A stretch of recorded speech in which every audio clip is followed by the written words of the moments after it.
Dövlət Yol Polis İdarəsinin baş leytenantı Əhmədov. Bəli, eşidirəm. Sənədlərə o zəhmət olmasa. Bura reis, mən sənətdən. Mən bu sürücülük vəsiqəsi, bu maşının sənədləri zadı. Dərman kutusu.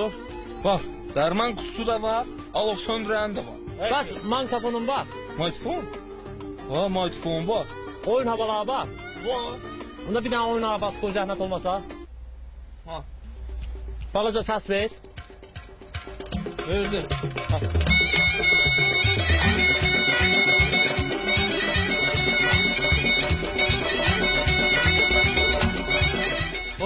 Həm nə qarsan? Narı oynayən yoxdur. Heç olmasa görsən oynayıram. Şabaş olsa ver da.